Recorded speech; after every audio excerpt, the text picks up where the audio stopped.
భవిష్యత్తులో ఇందిరమ్మ ప్రభుత్వం అంటేనే పేదోడి ప్రభుత్వం, పేదోళ్ల కోసం తాహతాలాడే ప్రభుత్వం, పేదోళ్ళ కష్టాలు తీర్చడం కోసం ఉన్న ప్రభుత్వం ఇందిరమ్మ ప్రభుత్వం. ఇటువంటి మన ఇందిరమ్మ ప్రభుత్వంలో మన నాయకులు రేవంత్ రెడ్డి గారి నాయకత్వంలోని మన ఇందిరమ్మ ప్రభుత్వం చెప్పిన మాటలే కాకుండా చెప్పని అనేక అంశాలని రాష్ట్ర ఆర్థిక పరిస్థితి బాగలేకపోయినా ధనిక తెలంగాణ రాష్ట్రాన్ని 8,19,000 కోట్లు ఆనాటి పెద్దలు, అది కార్పొరేషన్ల ద్వారా కావచ్చు, సింగరేణి కావచ్చు, FRBM నామ్స్ లో కావచ్చు, ఇతరత్ర అప్పిస్తున్నోడే పాపం ధనిక తెలంగాణ రాష్ట్రమని సొల్లు మాటలు చెప్పి రాష్ట్ర ప్రజలని మభ్యపెట్టి, దేశంలో ప్రజలందరినీ మభ్యపెట్టి దొరికిన కాడికి ఎక్కడ దొరికితే ఎంత వడ్డీకి దొరికినా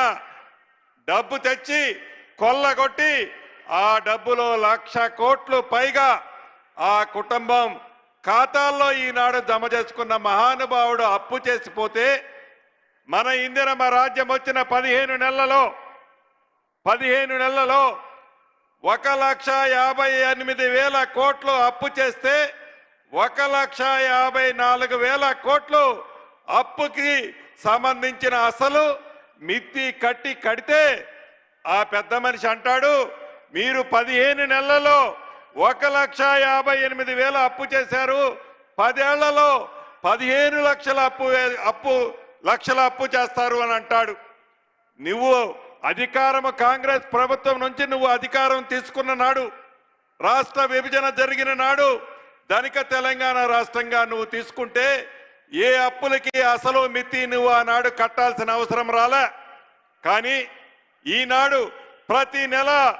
6,500 మనం తిన్నా తినకపోయినా, మన అవసరాలు ఉన్నా లేకపోయినా అసలు మితి కడితేనే దేశంలో మన రాష్ట్రానికి గౌరవం ఉంటుంది.